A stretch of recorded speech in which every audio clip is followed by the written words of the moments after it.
Now we're going to get into how do we build the case and what is the asylum process.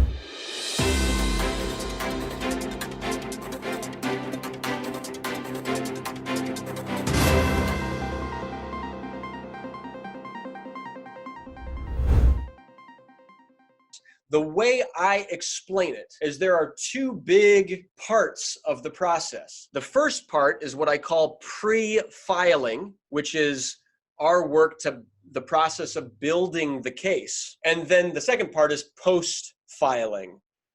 Pre-filing includes first the form, the I-589 form. You want to make sure you're downloading the most up-to-date version of the form. You want to make sure that you read the instructions to the form, that you're filling out the form properly. Second is the declaration.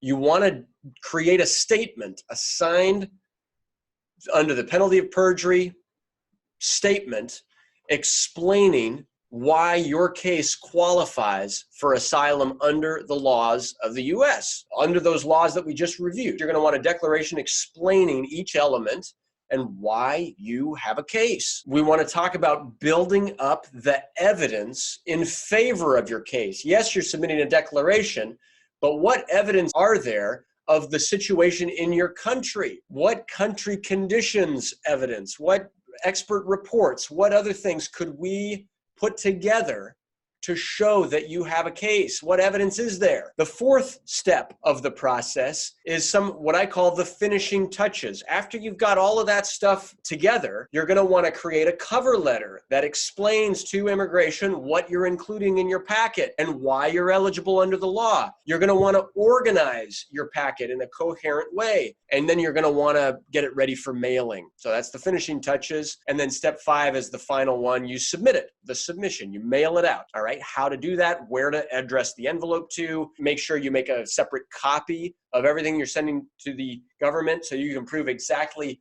what was in your filing and how it was organized when you mailed it, because the government makes mistakes in their mailing room. They've got thousands of applications they're receiving every day. What you're mailing, you send it certified. All of that is the pre-filing. All right, so if you're a permanent resident, After meaning you have your green card, you're not yet a U.S. citizen, how can you do it how can you bring in someone you love from overseas?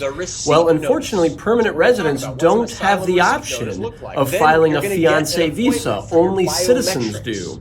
So either you become a citizen first, you go through the process of naturalization first, and then file for a fiancé, or just go get married. Just go get married. You can file a marriage-based case as a permanent resident. Those are the options. If you want more information, please click below. We'd love to help you. Thanks a lot. Bye-bye. And then the fourth part of the process post-filing is the interview. And we're going to talk about preparing for the interview, and we're going to talk about what happens during the interview. And then lastly is the decision. That's the process overview. That's all I'm explaining for right now. In the very next video, I'm going to go over the form, how to fill out that I-589, where to find it. So stay tuned. Join me on the next video. Thanks a lot. We'll see you there. Bye-bye.